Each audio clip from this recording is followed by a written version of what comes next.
Okay, thank you. All right, welcome everybody. Happy New Year. Welcome to the January 9th, 2025 edition of the Get to Know Your Fellow CAE. We've got several presenters this month. Well, first off, we're going to hear announcements from the PMO, and then we're going to hear from Alex Perez-Pons from Florida International University, Jeff London from the Metropolitan State University of Denver, Mark Lawrence from New Mexico State University, and then we're going to hear from Stu Steiner regarding the Competency Corner section of our presentation. And then after all those presentations, we will show who is going to be presenting for next month, as well as then move into our breakout rooms. So I just want to make a point of telling everybody you've got 10 minutes each. Each presenter has 10 minutes, and the breakout rooms will not be recorded.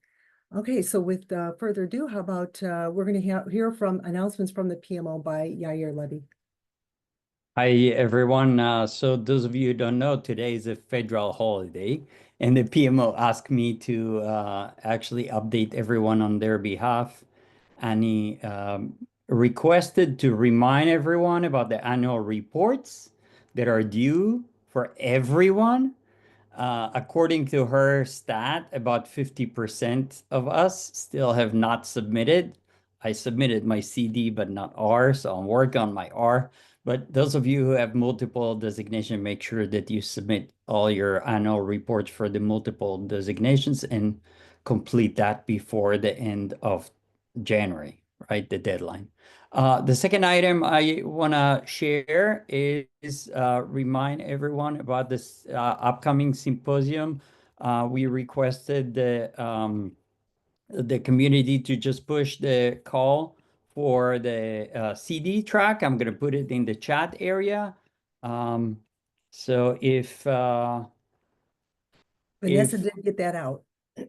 I think it was supposed to be sent out. And so if not, please go ahead and review the information we have on this website. It's on the community website. It has information regarding submission. This year, we're going to do it more academic. So we will have publications of abstracts, and it will be peer reviewed. So all of you can get it as counted as an academic submission. With that said, I'm going to hand it back to Anne and to our first presenter, probably. Our first presenter, excellent. Our first presenter is Alex Perez-Pons from the Florida International University. Do you want to go ahead and share your slides? Yes, thank you. Let's see.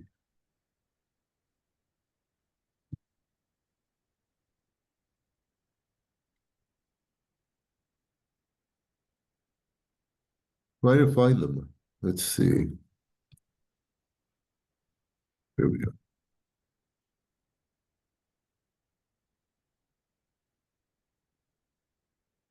Can everybody see my screen? Yes, you might want to put it, there you go. Perfect, yeah. Okay, thank you.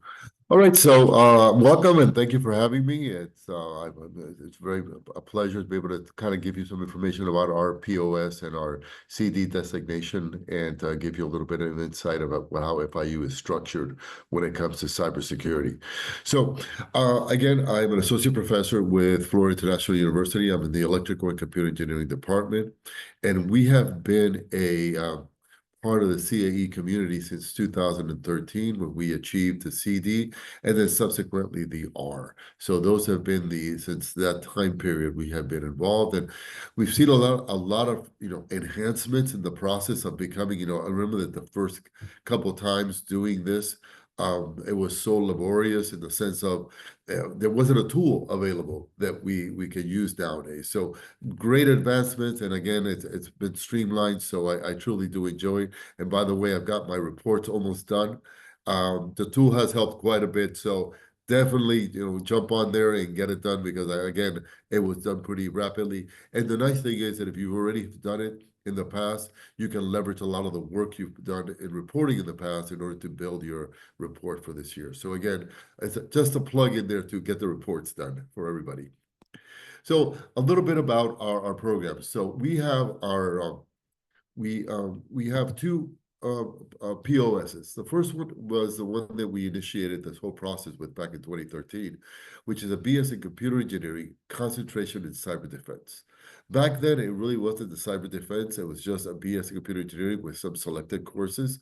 But we actually created a concentration. So when a student graduates with his bachelor's in computer engineering and has taken the courses within that concentration, they will be eligible then to receive the certificate for it. And you can see there the website. We have a website, caecyber.fiu.edu, where all the details of the POS can be found. Now, just recently, as of, I would say, December, we got the BS in cybersecurity to be validated, and that resides in the computer science department. And of course, there you can see the website for it. So both of these programs are technical programs, one residing in electrical engineering, the other one residing in computer science. The main focus for both of these is the protection and defense. And again, the areas that for work roles, we're looking at defensive security, digital forensics, incident response, infrastructure support, threat analysis, and vulnerability analysis, and many other ones. Because our expertise, in the cybersecurity area is quite broad.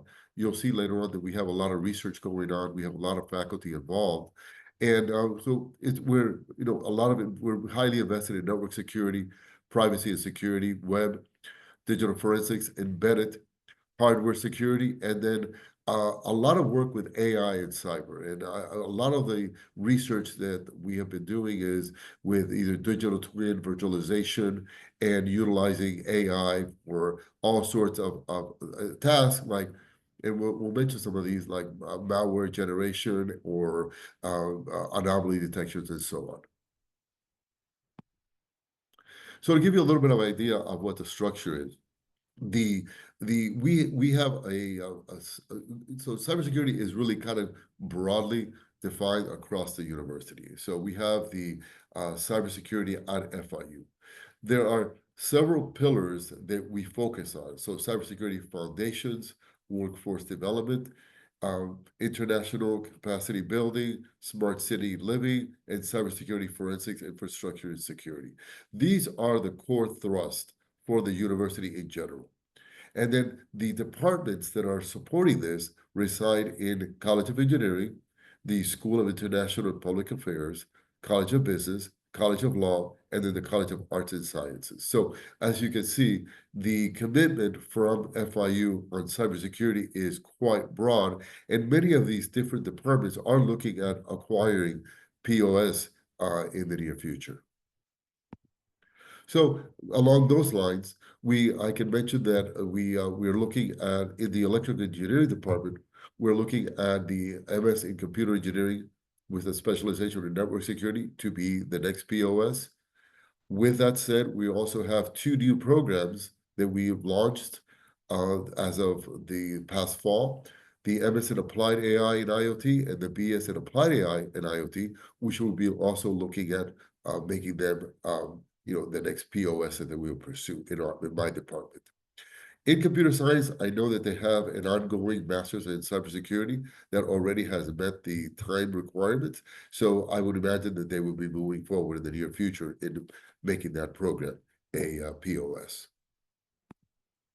So let's talk about some of our research interests, some of the projects. So what I did is I kind of listed some of the ongoing grants that we have, and that'll kind of give you an idea of where our research kind of is currently broadly spread across. We have automated attack detection and mitigation for devices and apps in smart settings, automation tools for hardware virtualization, intelligent detection and mitigation of hardware and firmware attacks for resilient unmanned aircraft systems, convoluted neural networks for representative learning of system behavior for anomaly detection. And you can see that some of these other ones after those are associated with more of the teaching aspect. So artificial intelligence-enabled tools for cyber hardening. We have the designing and evaluation curriculum modules for inclusive integration of AI into cybersecurity. We have in post-quantum cryptographics, and then trustworthiness for smart cities. And of course, we have a few REUs, and the one that's more appropriate for our discussion is the security of smart things. So these are kind of just a small section of the research projects that are currently funded and we are taking part of. Some of the experts that we have, and again, this kind of rounds we have other faculty that are doing research, but these are really the main ones. We have Dr. Akaya, we have myself, we have Dr. Rahman, another Dr. Rahman, Dr. Sarwat, Uliak, and Yuripala. And you can see there that the areas for the majority of these experts, we're looking at things like network security, Internet of Things, cyber physical systems, blockchain, embedded systems, IoT. We're looking at security and resilience analysis and design. We're looking at hardware security and trust and emerging memory technologies. We have smart grid and renewables, EV and security. Things like security of IoT devices and cyber physical, and then ultimately we have memory forensics and artificial intelligence. So these are the main faculty that are working on the majority of the grants. This does not preclude that we also have other faculty that are working on their own research, but these are the ones that cover the grants that I just showed you. So what are we working on? And so what do we have kind of going on? Well, we have a Gen Cyber Coalition. We're a lead for 2025. We've been doing Gen Cyber now for 3 years. This will be our 3rd year. And we have a nice South Florida broad coalition of colleges and universities that are going to be supporting that initiative this coming summer. We've done integrated faculty workshops on digital forensics and cybersecurity. We have a Viceroy grant that is supporting Virtual Institute for research for undergraduate students. And then from Google, we have the support for Android research for vulnerabilities and then security and privacy. Microsoft, we have enhanced training for future cybersecurity workforce. And then we have two that I've been establishing now for some time, Cyber Skills to Work, and also the Vivid internship which is a coalition of CAEs working together in this. So this is just kind of a small section of the grants that we are actually currently focused on. Who have we been collaborating with? Well, we collaborate with a lot of colleges and universities, just to mention a few here. And when I mean collaboration, well, I'm talking about all different things, either in grants, either in teaching opportunities or workshops, or being on panels, being on discussions, giving presentations. So just some of the ones, the University of West Florida, South Florida, Nova Southeastern, University of Alabama in Huntsville, Augusta University, University of Arizona, Florida Gulf Coast, Florida Memorial University, Miami-Dade College. These are local colleges, Broward College, and Palm Beach State College. And and many others. This is just kind of a small snapshot. I think the CAE community really has the strength in collaborating with each other, in leveraging our strength to make the most of what we can get. So what are we trying to do at, what are our gaps? Well, we're always looking at partnering opportunities, so if you're working on a training or workshop workforce development grant, we are looking at partnering or even leading if those other opportunities there. We're also always looking for research into various cybersecurity, AI related topics. So either network security, forensics, smart devices, sensors, privacy and security, embedded power systems, hardware security. We would like to collaborate on research. We would think we have expertise and leverage some of the expertise of some of the other CAEs that can work with us.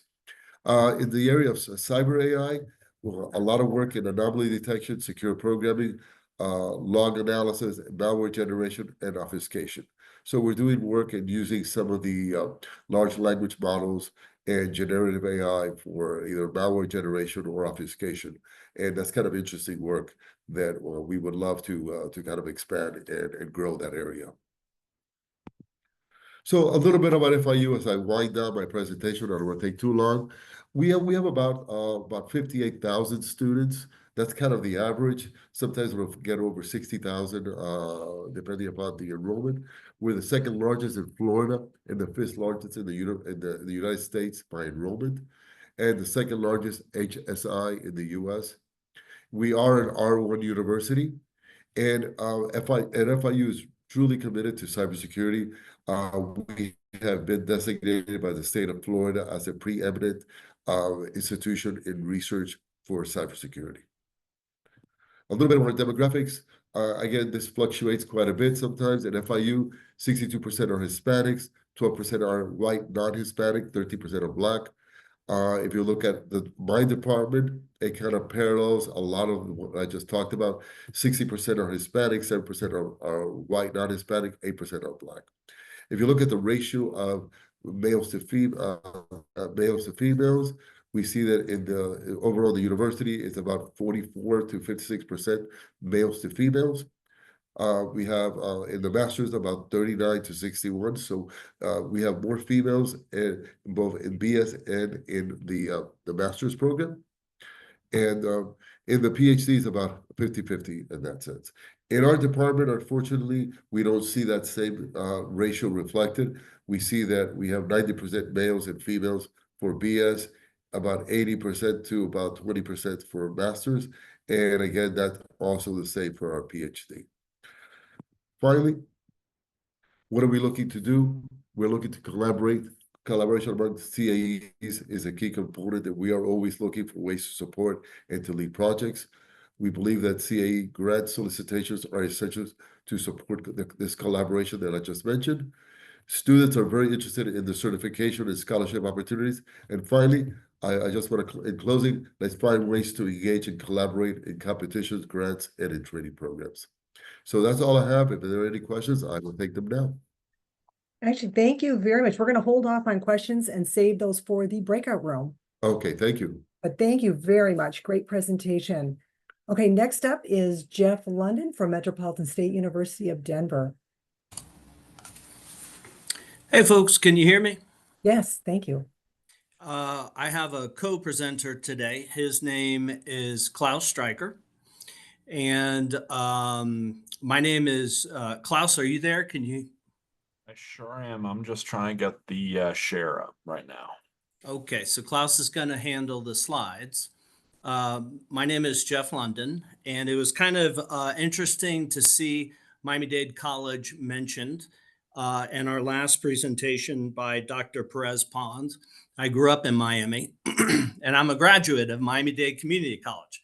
But that was back in the day, and now it's called Miami-Dade College. So a friendly hello to our colleagues down in South Florida.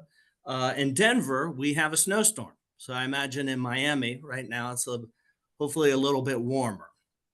But my name is Jeff London, and I got my PhD in Boulder, got my master's at University of Florida. And Klaus Streicher is an incredibly talented doctoral student from University of Colorado, Colorado Springs. And we're also fortunate to have him as an instructor of cybersecurity here at MSU Denver while he concomitantly obtains his doctoral degree in computer science in Colorado Springs. So we also have an announcement that's important to make to the community. We have a new point of contact, which is Dr. Weiying Zhu. And she is a full professor of the Department of Computer Sciences. And she is absolutely a delightful individual if you ever have the opportunity to chat with her. So we're excited about that new development. When it comes to working collaboratively with our colleagues, it's an important thing that Dr. Weiying Zhu is now in the POC position because she just recently submitted the SFS grant proposal. And I think I did it 2 years ago and I just flat out got rejected.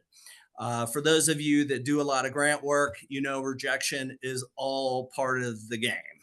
And but Weiying Zhu was so good with her proposal and our collaboration with Colorado School of Mines that we actually landed a NSF visit to our school. So we're very excited about that.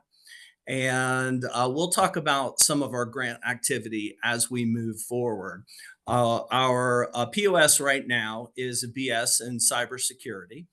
And Klaus was absolutely instrumental in helping us map the KUs for that process. The BS in cybersecurity is a little different because while it's housed in the Department of Criminal Justice and Criminology, it is actually delivered by our Department of Computer Science and our Computer Information Systems Department. And my department contributes a couple of classes, but it truly is 3 different departments getting together to make sure that this happens year after year after year. The very new exciting development that we have is Klaus is working very closely with Wiying Zhu, with Dr. Stephen Beatty, and with the chair of computer science to put together a new POS, which is a CAE CO. And it's my understanding that there is not a whole lot of CAE COs in the nation. So we're excited to do that. And want to make sure that we give a shout out to our colleagues in Colorado Springs, because I think University of Colorado, Colorado Springs just came in with the CAER. So in Colorado, we try to make a point to say, we are not just a state that you fly over from the East Coast to the West Coast and from the West Coast to the East Coast. We believe you should stop here and have some fun in the mountains, but also enjoy the city and the collegiality of your peers in Colorado. So we're always looking forward to having visitors around. So Klaus, would you be willing to take on the next slide for us? Yes. So, yep, in the Department of Computer Sciences, we have this proposed degree moving through our processes. So we've gone through all of the checks and balances, department level, university level, and those sorts of things. And right now it's sitting at the Board of Trustees level. So we're just waiting for that final blessing to roll out this new degree. But we essentially constructed it with the intention of being in good shape to achieve CO designation.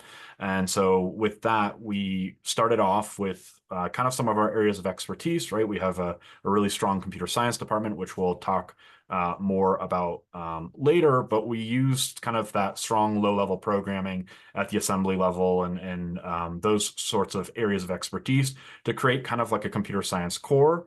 And then we introduced a number of CO courses in the graphic towards the bottom. Those light blue will align specifically with the CO designation. So we have some similarity with our 4-year BS degree in computer science, at least in the introductory levels, and then it branches out to specialize in our operations side. So we're very excited to put forth this proposal, and it's been really great because we've had the ability to construct curriculum with those knowledge units in mind, which at least from us, from the CD perspective, our curriculum was in place, and so aligning was a little more challenging. This way we kind of had an idea of the destination, and so very excited to see where this goes.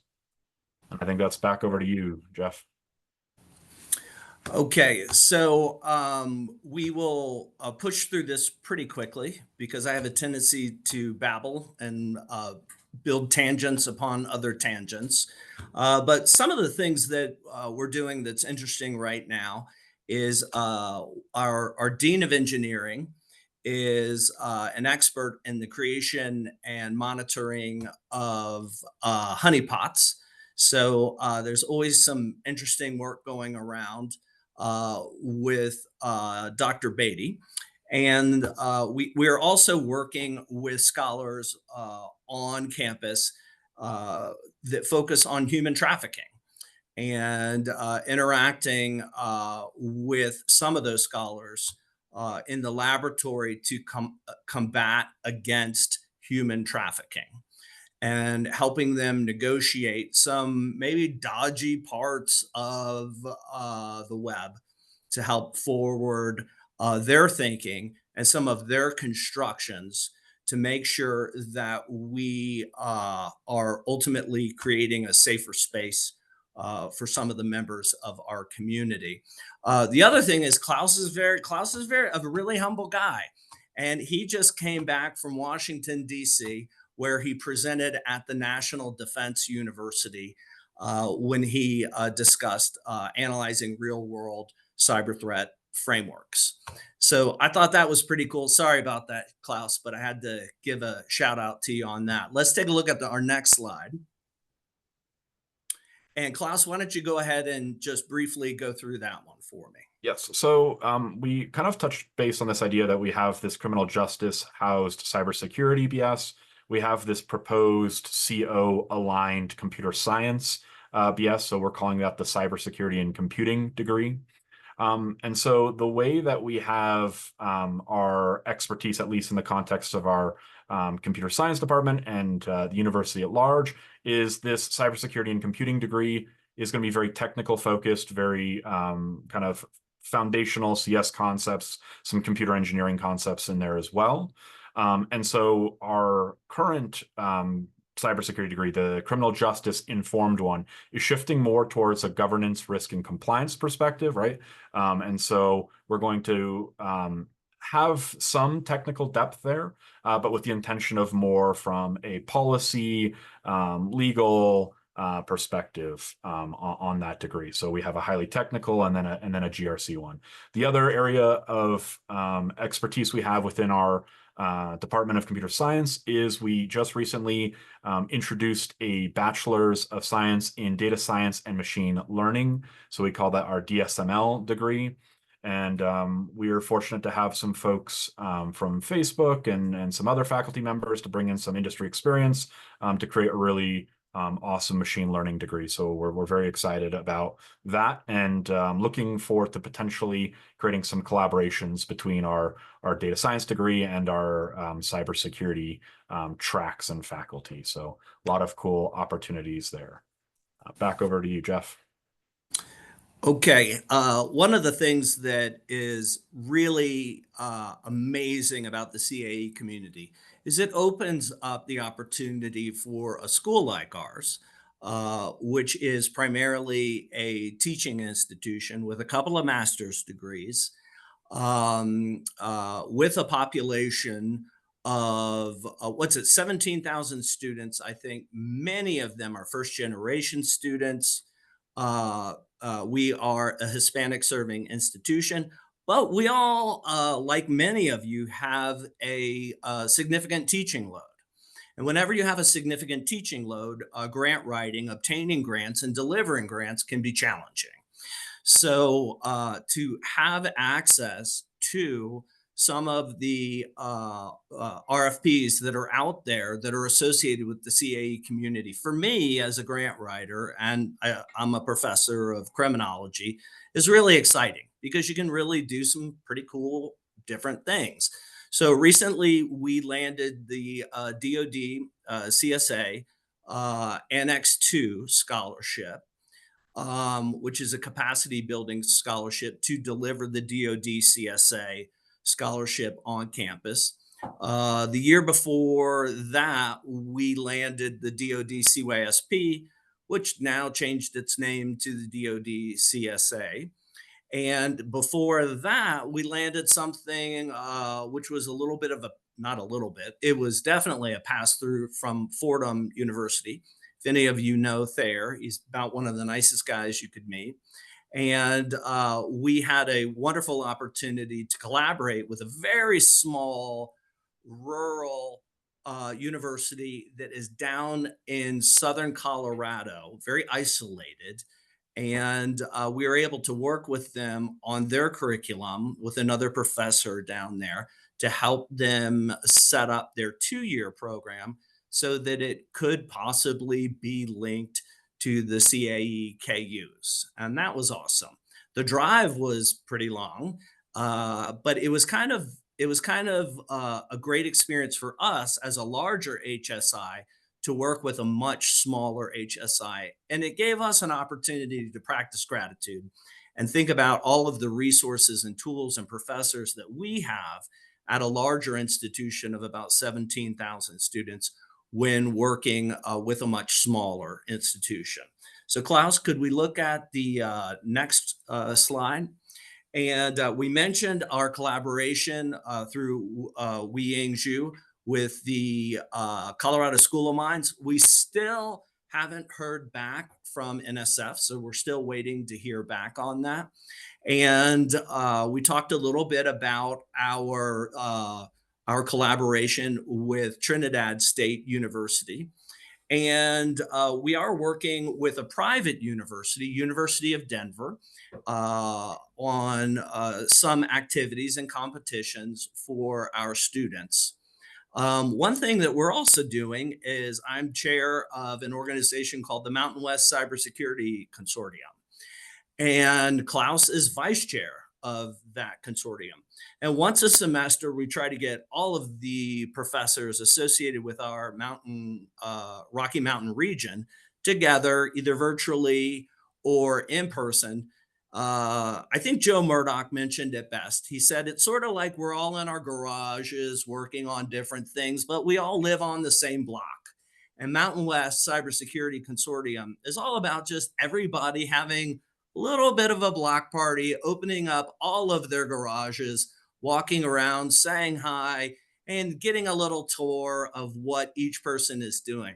The other thing we found is that in community, there's a lot of wonderful things that come with that. And I've seen that also with the national CAE community.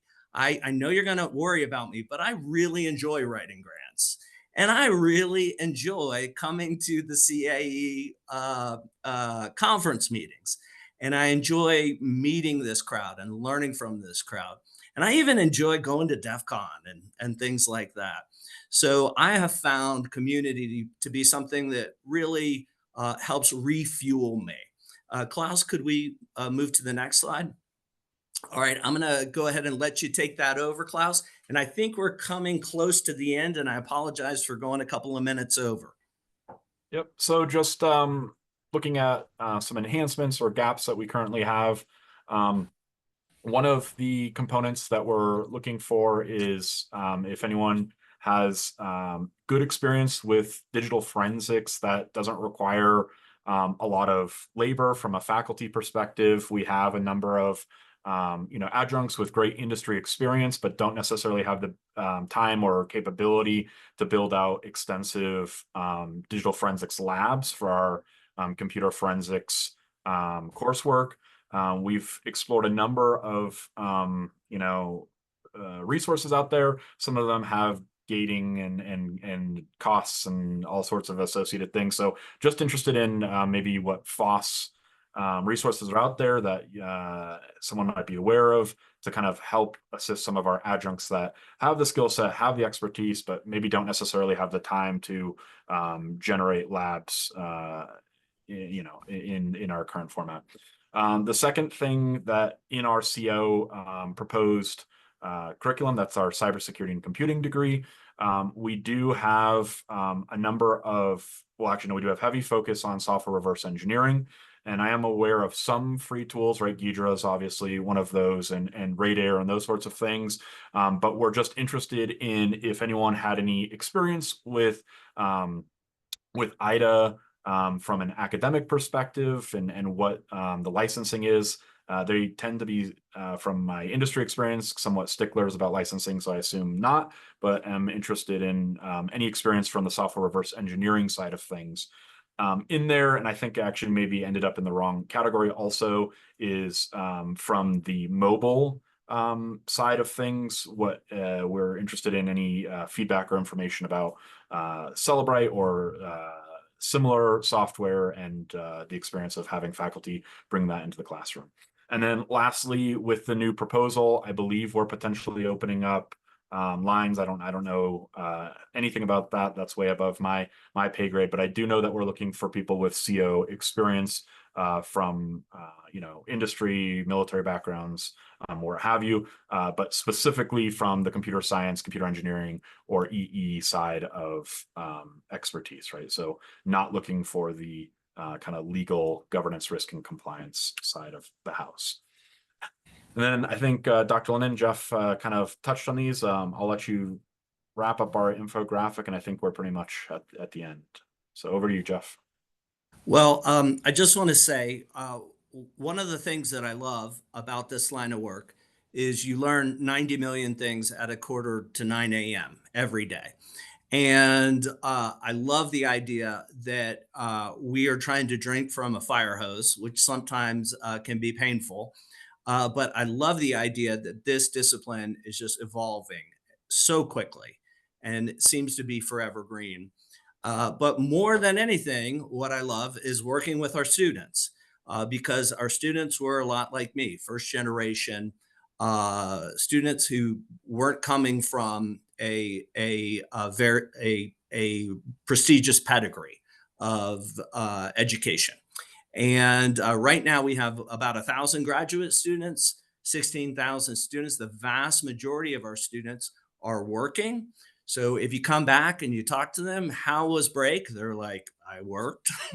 This is not a party school. This is not a football school. Although I do love to watch some football now and then, I hate to admit.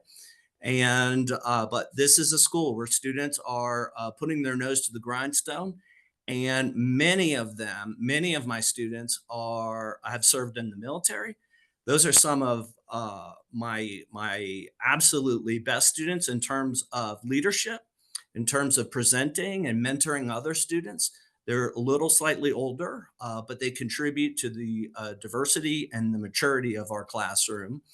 And we are the #1 transfer destination in Colorado for the community colleges.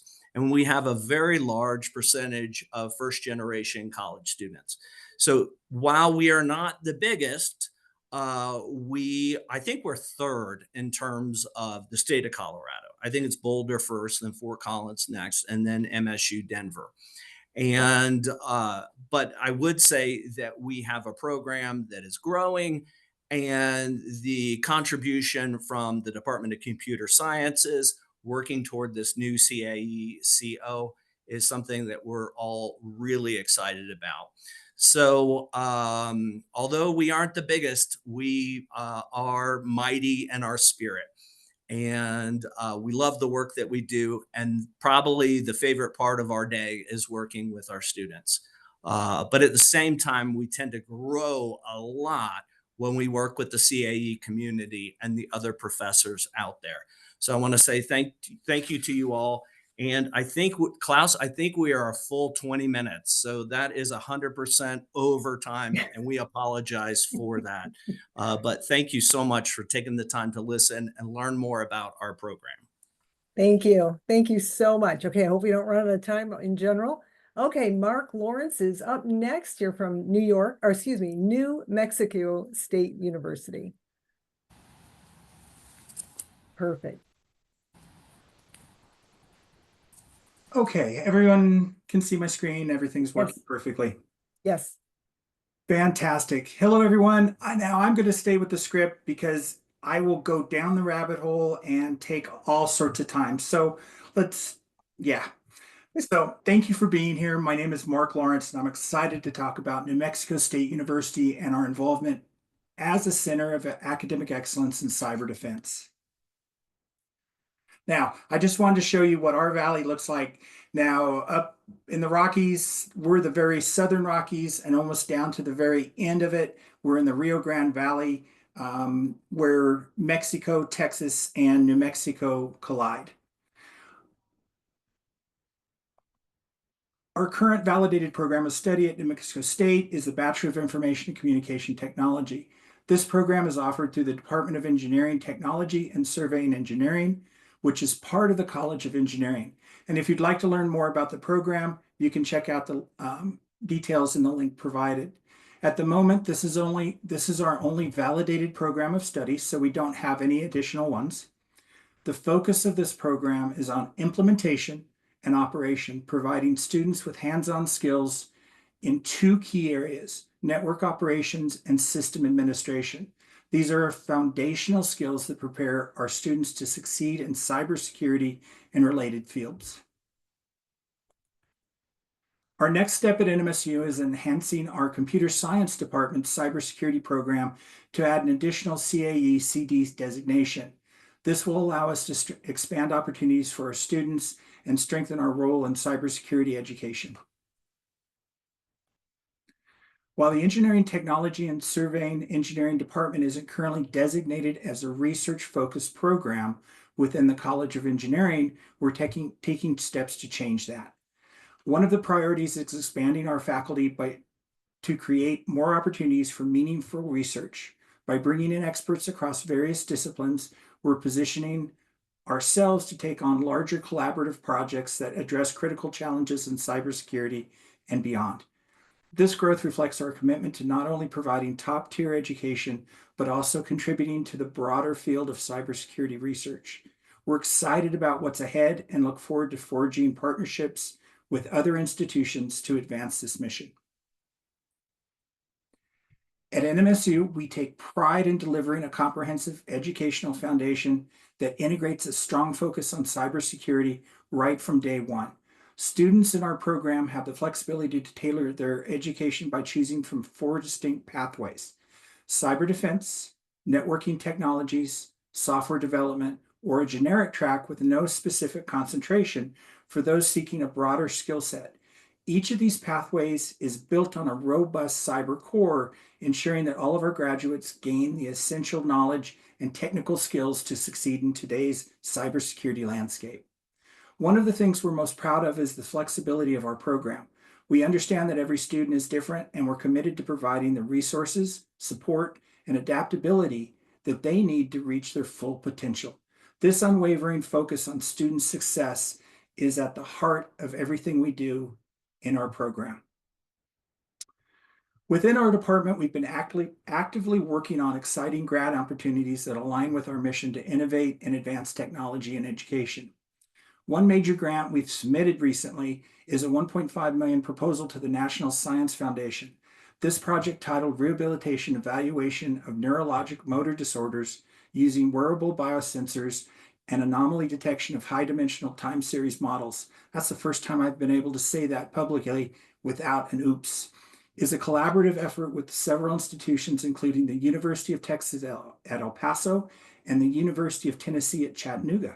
It's a great example of how cybersecurity concepts like anomaly detection can be applied to healthcare and biosensor data. Now, this is the biggie for us. Another milestone for us is launching our participation this year, right now, in the Department of Defense's Cyber Scholarship Program for the first time. This is a huge opportunity to support our students while strengthening our connection with the DoD and other government agencies. Collaboration is a key part of what we do at NMSU, and we're proud to work with other institutions to advance cybersecurity education. One of our partners is Dakota State University, a strong member of the CAE community. We've developed a solid relationship with them, sharing knowledge and resources to strengthen our programs. In addition to that, we'll be reaching out to include additional CAE schools, and these schools include the University of Texas at El Paso, Eastern New Mexico University, Ruidoso, and San Juan College.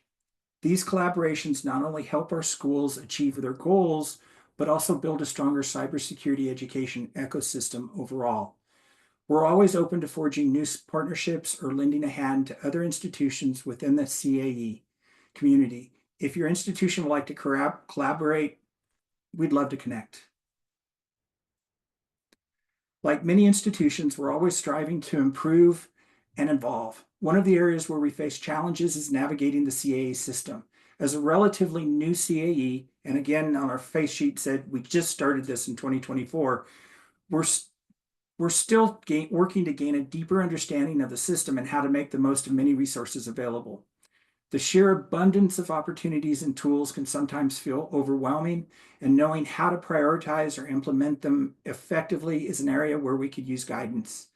We're here to learn from those who have more experience in the CAE community. If you face similar challenges or have solutions or insights, We would be grateful for any advice, mentorship, or collaboration. Your experiences could help us strengthen our program and in turn, better support our students and the broader cybersecurity community. Some history. New Mexico State University is proud to be the oldest public institution of higher education in New Mexico. We were designated as New Mexico's land-grant university under the Morrill Act, which has allowed us to serve the state's diverse population since the late 1880s. For over a century, we've been dedicated to transforming lives through teaching, research, and public service. We also are proud to be recognized as a Hispanic serving institution, reflecting our deep commitment to serving underrepresented communities and fostering an inclusive educational environment. Now let's talk about our program, the ICT program. This is a cornerstone of our cyber education efforts. We were ahead of the curve, offering an online degree in information and communication technology starting in 2004. This has opened the door for students across the globe to access quality education with the flexibility they need. In 2022, we expanded the ICT program curriculum to include the 4 specialization concentrations. And these concentrations are designed to address the evolving needs of technology-focused careers, ensuring our graduates are well prepared for the workforce. And we're not stopping there.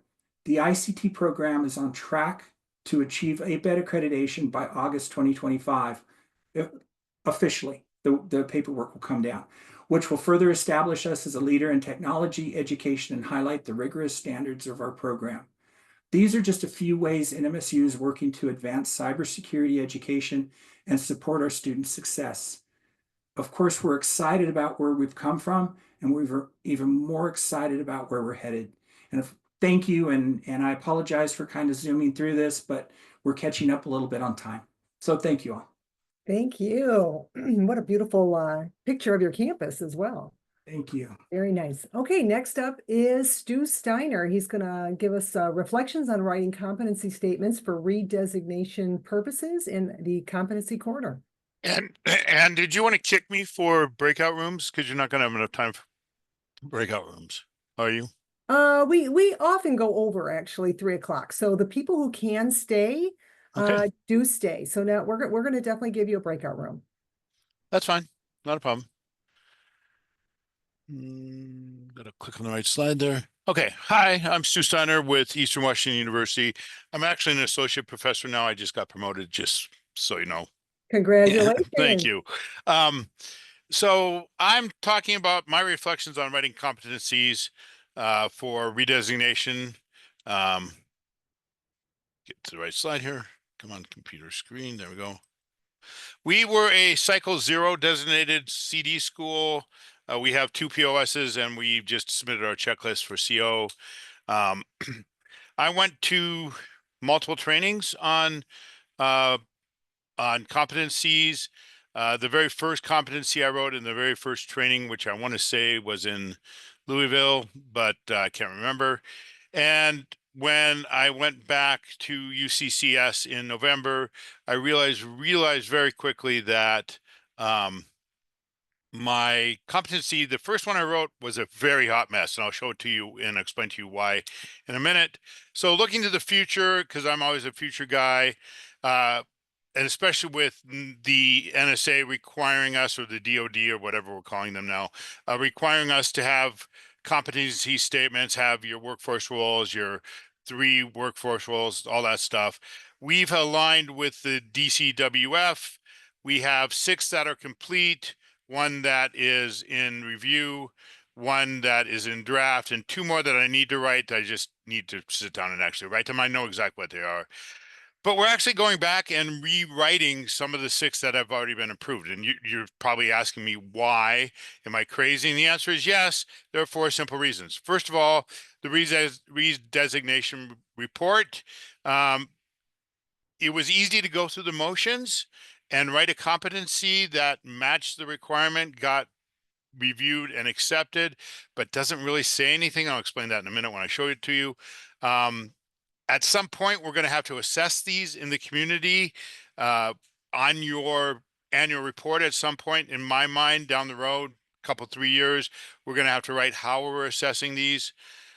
For us, it's really important. Eastern Washington, we are the opposite side of the state of Washington. Seattle's on the west side. I'm on the east side.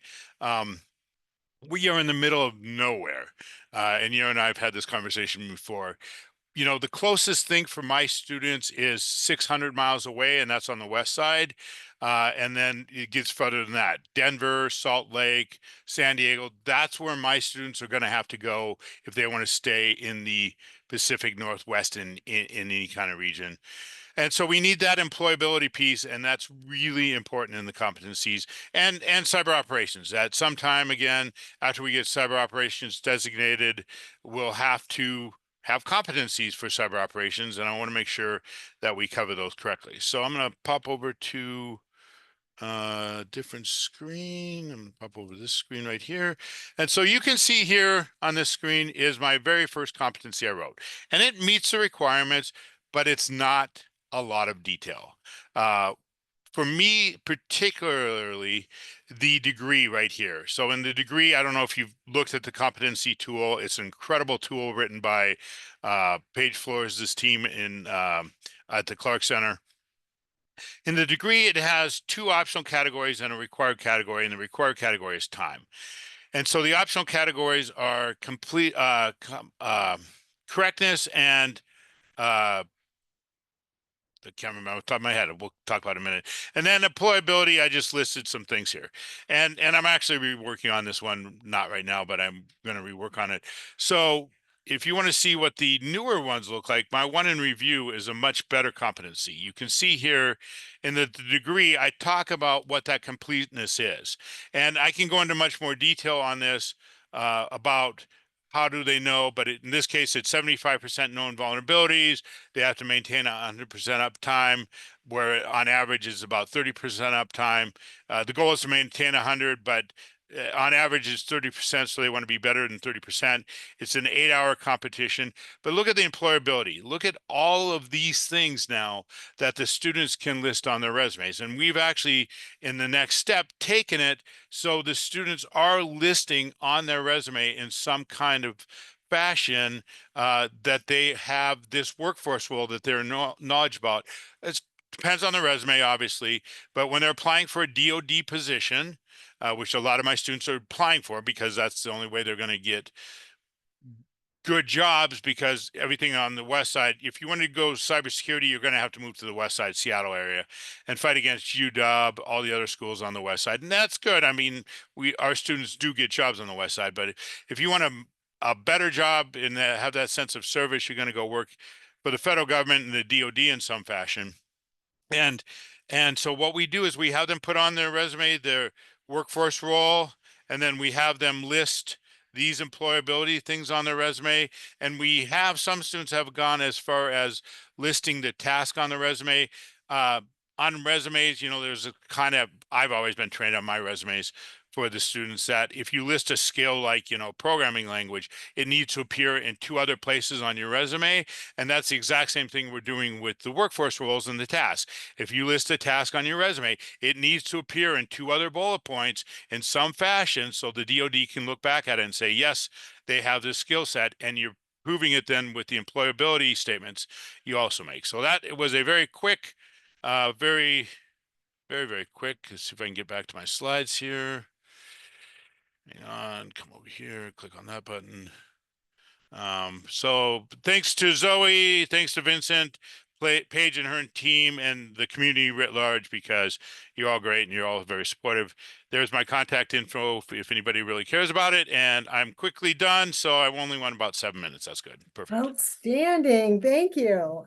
Oh, I love the snow on your campus there. Is that a new recent picture? It is a recent picture. We did get snow not that long ago. Okay, Where did my it's Zoom bar beautiful. disappear from? I'm trying to.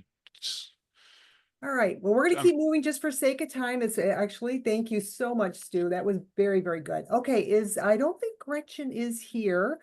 So we will go to the slide that says the agenda for February 13th. And we've got. Could I just say real Yes. quickly, I'm apologizing on Gretchen's behalf. She's actually in front of state lawmakers right now, talking about something called Senate Bill 86, which helps to fund many of the schools and helps to subsidize their cybersecurity programs. So sorry to interrupt. No, thank you. That's outstanding. Yes, we are hoping she's very, very successful. Okay, so all right, we've got 3 presenters for next month, and we've got Deanne Cranford Wesley from North Carolina Central University, Mark Noethel from Spokane Falls Community College, and David Lanter from Temple University. And then the Competency Corner will be provided by Victoria Farrell from Forsyth Tech Community College. She's going to be speaking on a competency case study from the Carolina Cyber Network. Okay, so we are going to go back to you, Yair. Yes, I'm gonna be wrapping it up in a minute. Please stay there and I'll activate the breakout rooms. The presenters, please pop into the rooms under your name. Just a quick reminder, I'm gonna be following up with a survey email. That's not a phishing email, it's a survey from us regarding this event. So bear with me, and we hope to see you also in February.